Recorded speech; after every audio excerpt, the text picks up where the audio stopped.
Well, what I don't show in this thumbnail is that I've actually got a train running at the end, so keep watching everybody.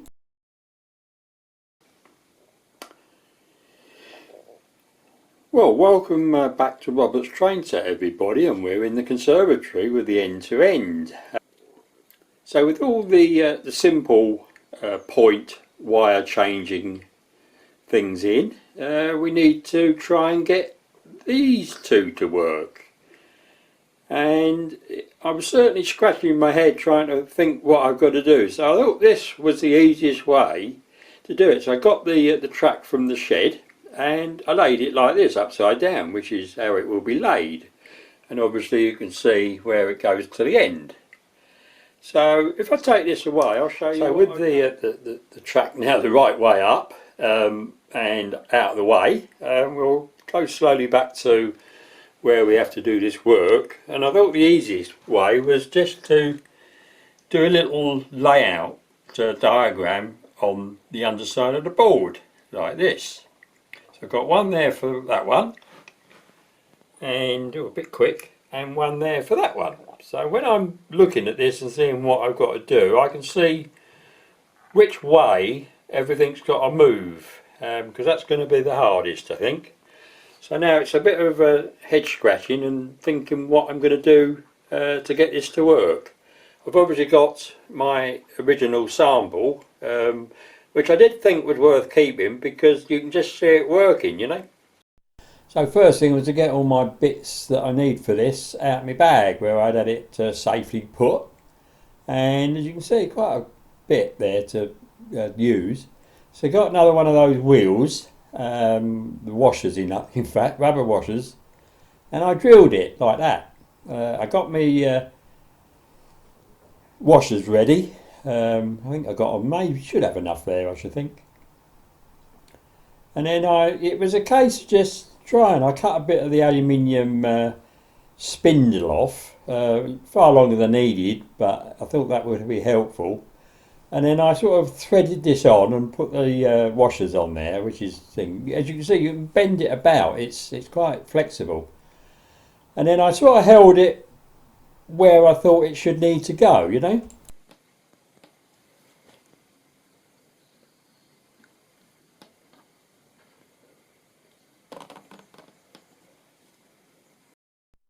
So when I decided I got the right place, I hit it with an hammer, the spindle, to obviously mark the board, and then I saw that and put a bit of felt tip on it so I knew where I was.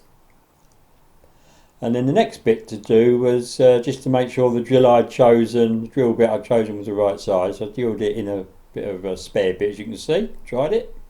Okay, so I drilled right through the board. So it's right through the board now at the top. And then tried it in, and yeah, fine, great, and nice and stiff as well. So then it was really a case of just trying how I was doing it and, you know, see if I was happy really, I think. I bent this one to the right length and bent up the U shape. Okay everyone, so I felt I got this sorted. Now, if you remember, I said early in one of the earlier episodes, these wires would pivot. So they in fact do that, as you can see. And there's not a lot I don't think I can do about that because it's on a radius, isn't it? So I think what I'm going to do is just have a very small sleeve here where it can give, and I'm hoping that the movement on the point won't be enough to do any problems. That's the only way I can do that, I think. But you can see it is working. So I've got this in loose. I've got the washers underneath it. Nothing fixed yet. It'll all come apart if I need to. But I'm in two minds whether to get this hot glued in before I start that side, because I've got to try and make both these wires that go into the points move the same amount, and I think I'm going to err on doing that. So I'm going to hot glue these and that one. I'm not going to glue that in. That goes right through the board, so it will be sticking out on the face, which I will cut off.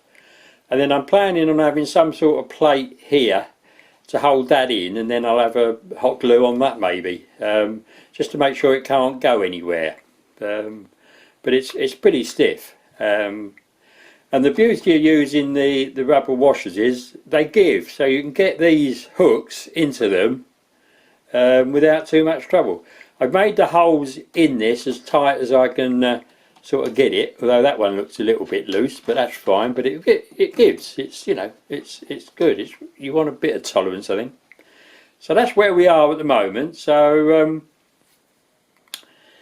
I'm going to take my time on this. So the next bit you'll see is when I've hot glued this bit in and seen that it's working okay. Okay, everybody. Yes, but it's sort of working your way through really how you can do it, you know. I think that's what it's all about. So before doing this, I had another thought, and I just felt it was all a bit too tight, a bit too stiff.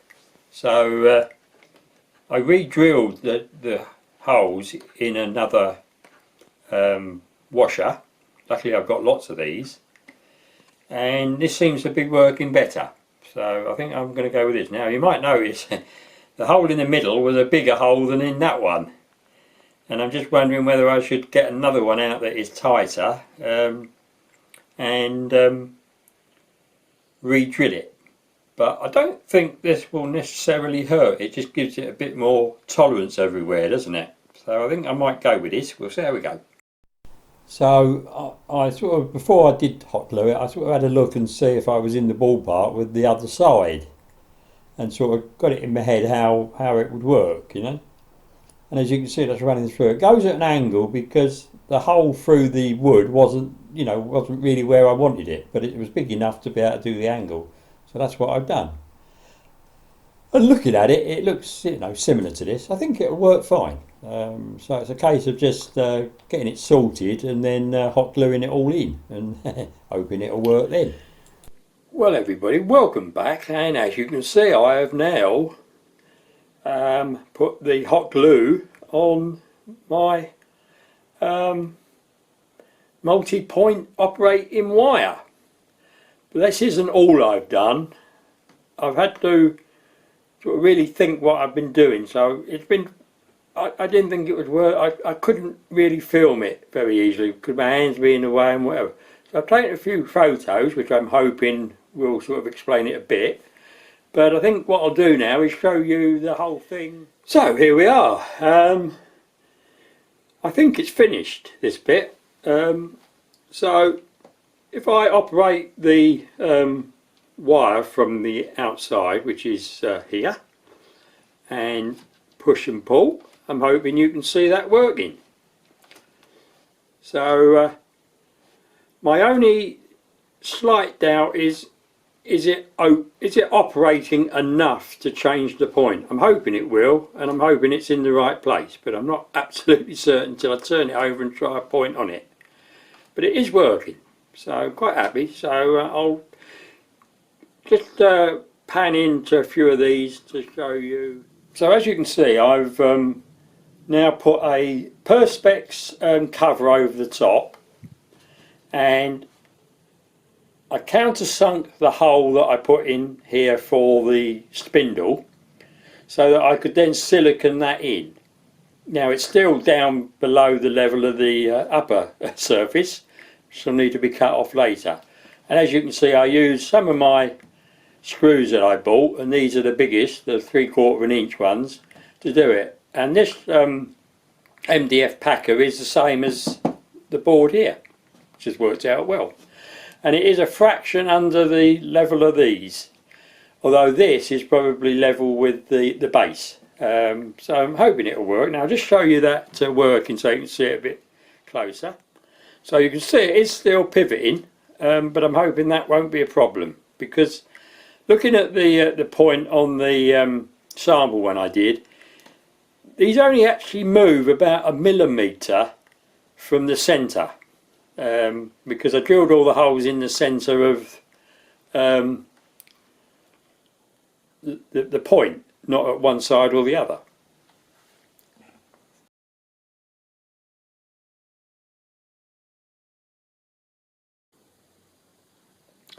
So this is obviously the other side.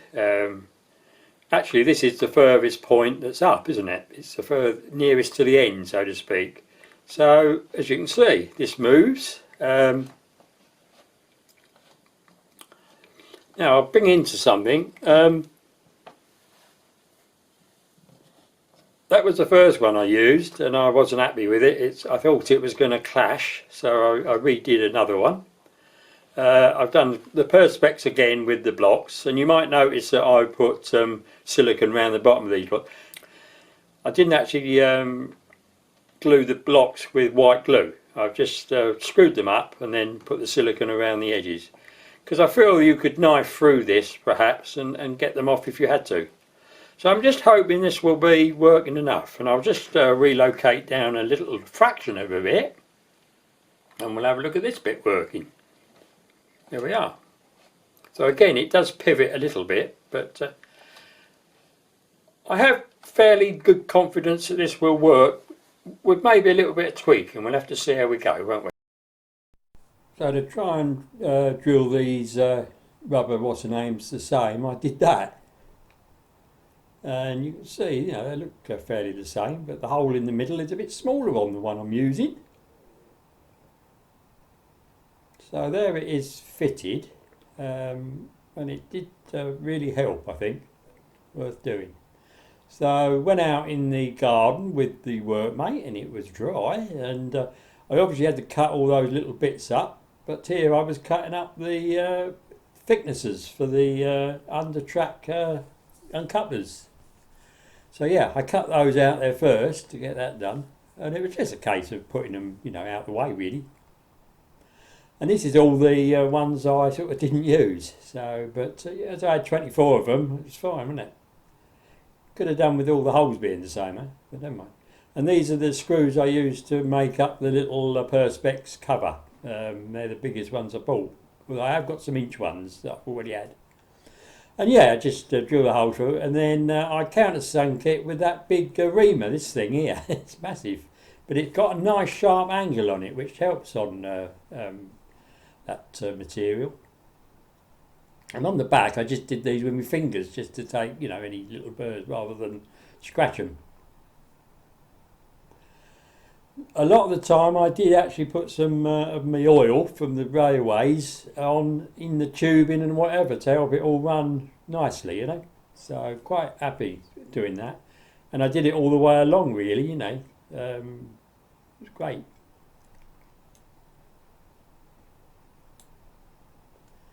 So here again, I was just, you know, looking ahead before I did everything. But there we are, we've got it. So I did it. And as I said, I used the double sleeve in. But remember, I did cut both sides, so I only had a single one. So I used that and put the slot down to the baseboard, and then hot glued it in, you know.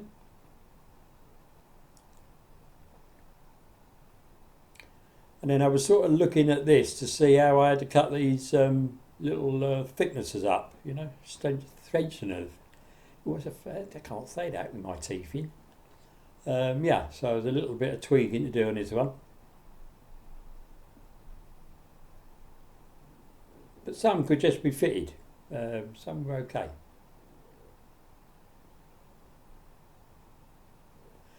So I thought I needed to do the grass, so I cut the grass here and out the back behind the shed, and I absolutely did myself in, I really did. And it was so long, some of it, I used a carving knife to get it. It did go in the washing machine though. Well, hello everybody. I put my first knob onto my point control wires last night. And if I move along a little bit, I found a problem. When you put the weight of the knob on, that tolerance I gave for these sleeves, if you remember, causes a problem. It lets it wobble about a lot. So I don't particularly like that. I mean, the wire will bend anyway. I mean, it's not that thick. But so what I've done is I've taken some filling around with polyfiller, and then hopefully to stop the wire sticking solid, I've just put some used my dropper from my model railway to put a drop of oil on the metal shaft. So I'm hoping that will work. So I've just really got to let this polyfiller dry before putting any more of the knobs on, and then maybe give that a little coat of paint, maybe, possibly.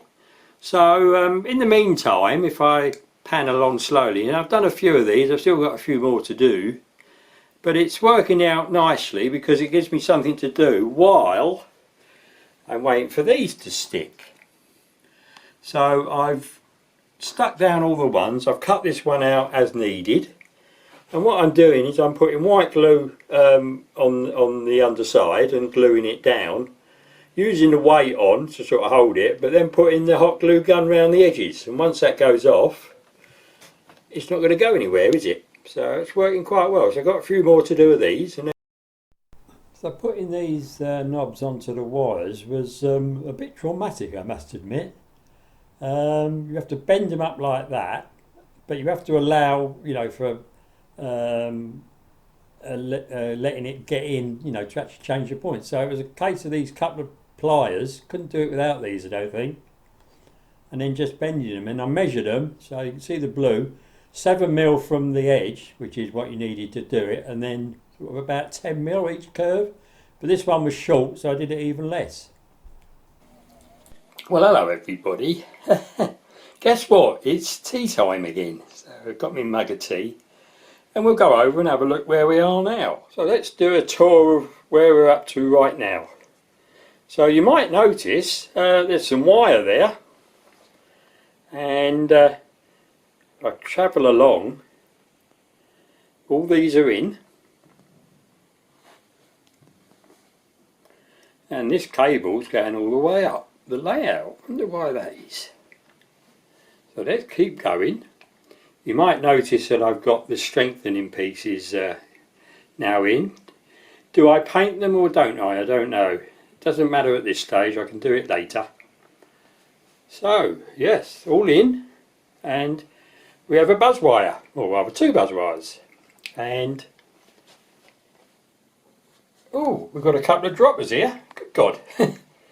So as you might work out from this, I've got my red to the back, or in this particular case it's brown, but red into the back, and blue, which will be black, to the front, which is what I've got upstairs. So I thought I'd keep it like that. And then I've run them through this end and got some over. There's about 700mm on this end, which I'm hoping will go straight into the controller, but if not, I can have a connector, can't I? So if we then run forward again and run along, in the process of drying are all my point control operating devices called knobs. And yes, they're all done. This one is operational because it was done the other day, and it is quite a nice dampened motion, to be honest. I still have fears about whether that goes far enough. Until I turn it over and try them, I don't know, and the same with the others, of course. So what's next? Well, to bring the top in from the shed, screw it back on and turn it over. So I brought it in and turned it over, as you can see, and got it the right way round, and then I screwed it down, as you can see. And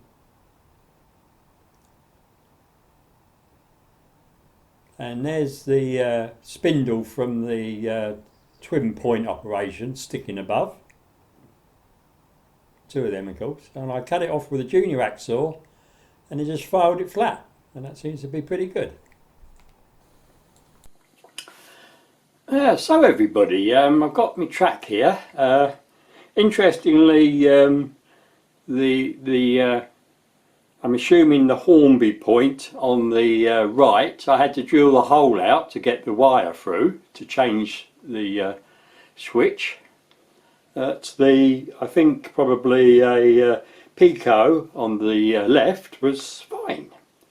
So does it work? That's the overriding question, isn't it? So let's have a look. So if I push the operating lever towards the layout, what happens?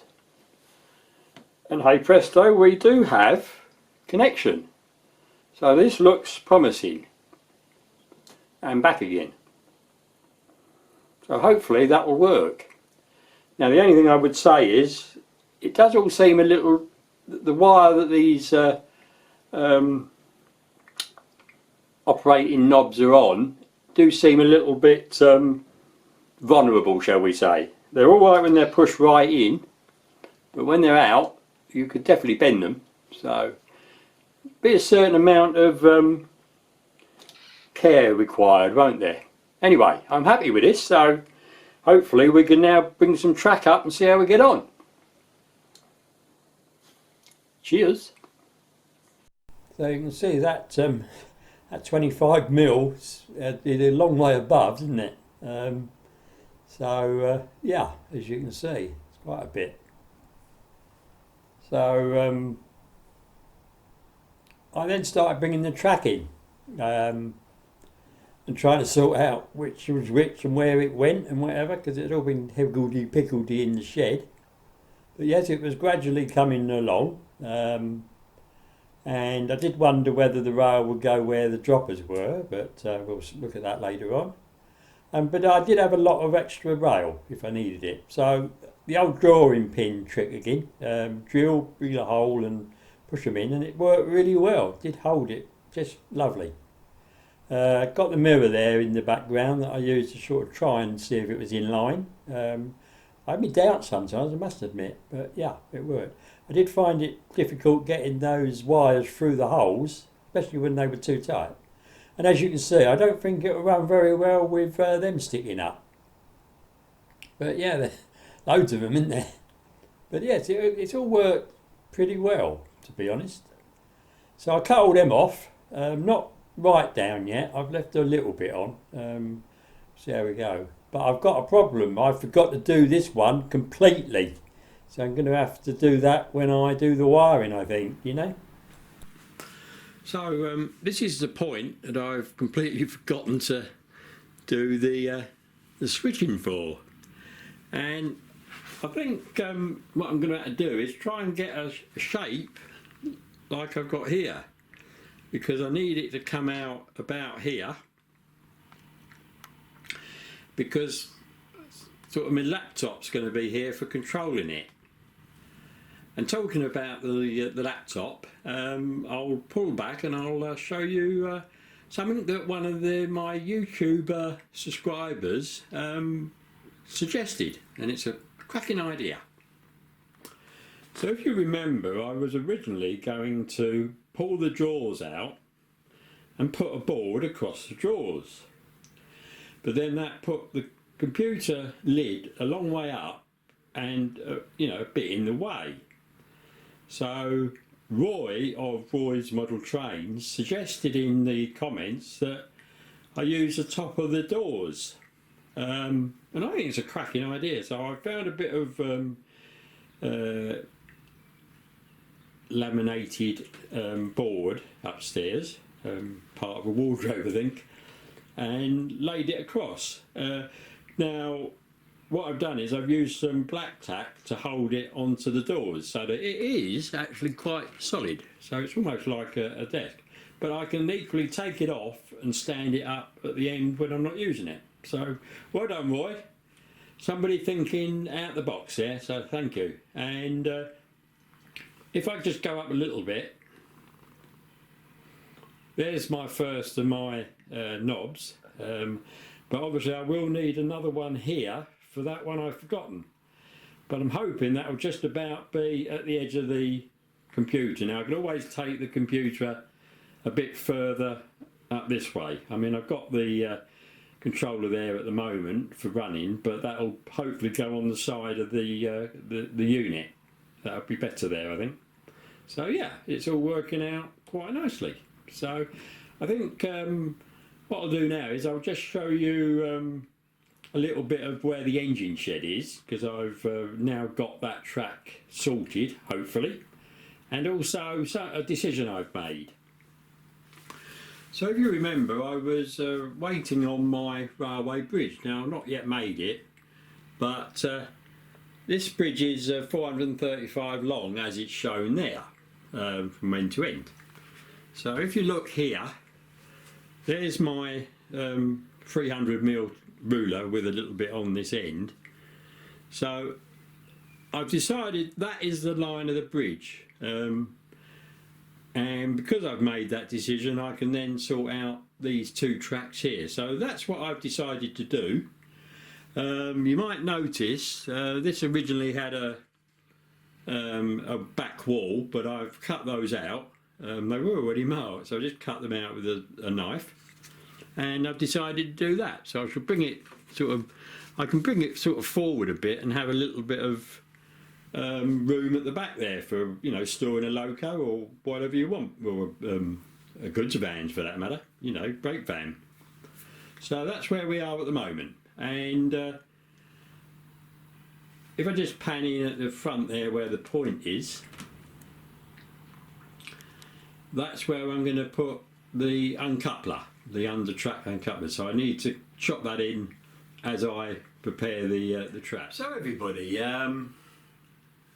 it's coming on very well. I'm going to obviously do some testing, and just after I finish I'll show you a little bit of a train running, not much, just a little bit.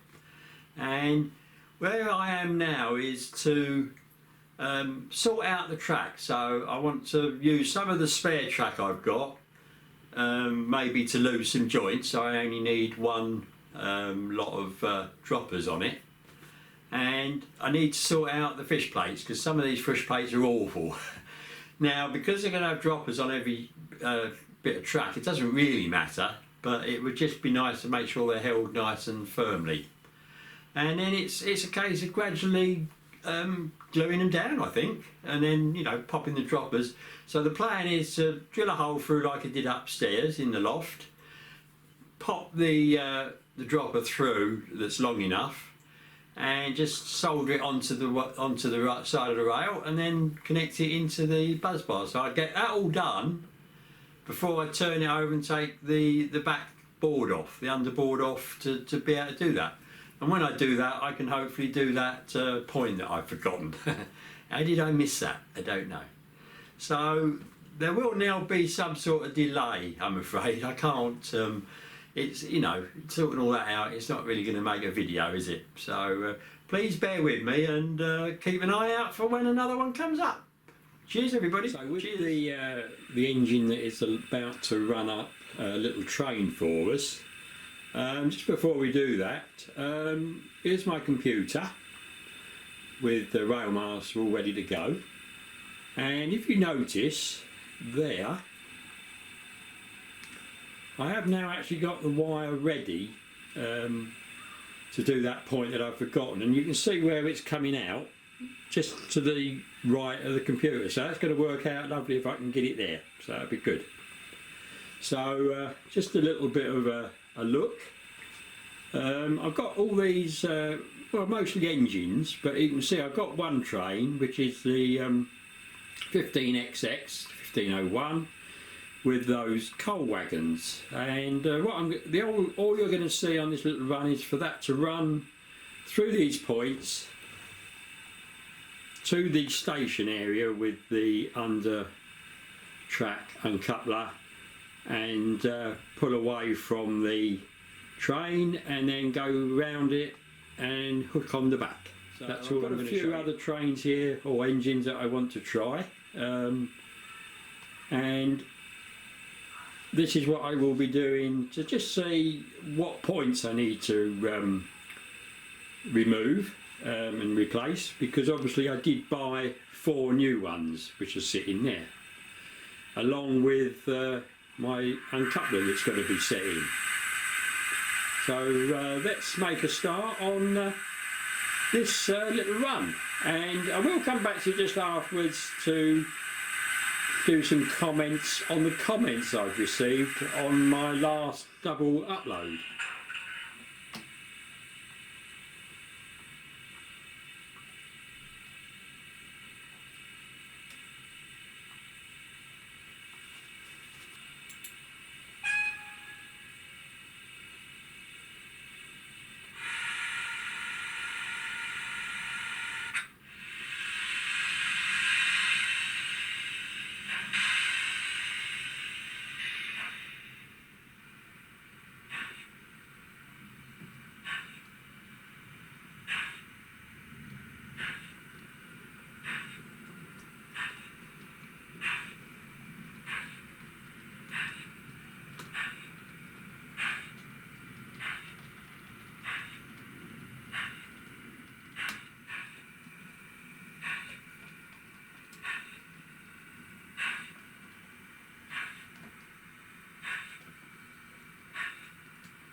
Well everybody, I hope you enjoyed that bit of running. It wasn't without its problems, as you saw.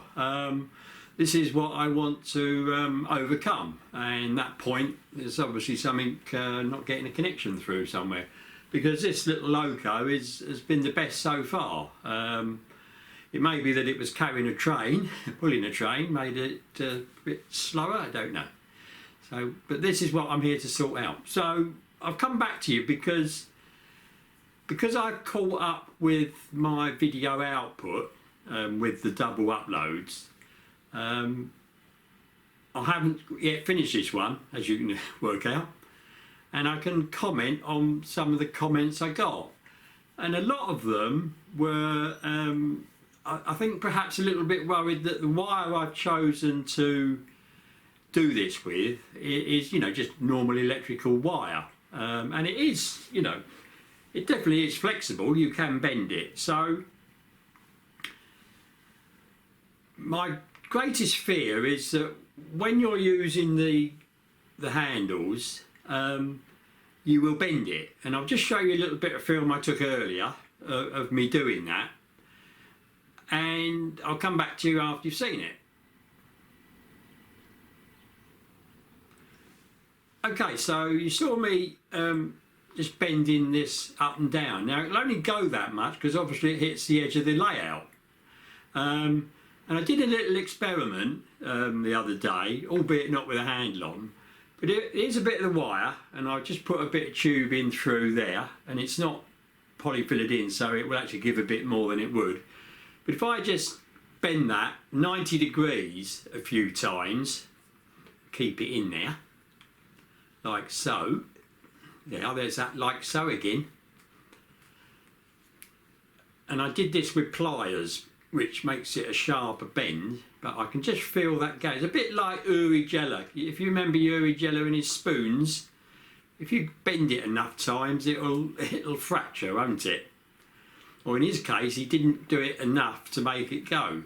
But even bending that double like this, you know, it's taking a while to even snap, and they do snap. So just to cut a long story short, I'll take that out, and I've just got all stuck up on my black tack that was holding this bit of tubing in.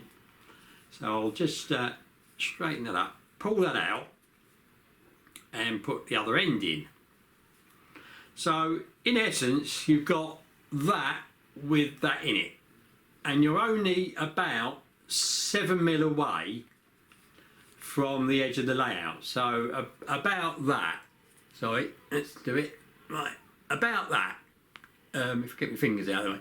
So you can only bend it that much. So if I go that way down, look, you can only bend it until it comes up against the edge of the layout. So although it will bend, hopefully it will be limited to it shearing off. But if it does shear off, I've got a plan. I can always turn this over, take the base off, and I could cut the thin wire or the flexible wire off a little way back from where the knob goes, and put a stiffer wire and solder that onto what's already there, because I think otherwise that'll work, you know. So that's what I'm hoping I won't need to do that, and I'll be careful using these point control operating levers. But if it does, there's plan B, shall we say. And I would probably ask your advice on what wire to use to make, you know, for a stiffer wire. I've been mentioned telephone wires and everything. So for those that did comment about that, thank you very much. And please keep the comments coming. It's the way we learn, isn't it? But as I said earlier, it's now just a time of testing and whatever. Now, if you would like to see how some of these locos run over it while I'm testing, please let me know and I will do a video. But I tend to think you probably won't. But please let me know in the comments if you want to, all right? Cheers. Right, I'm going now. Well, I've had enough now. I'm going. I'm going to have some lunch, I think. And carry on, as they say. Carry on.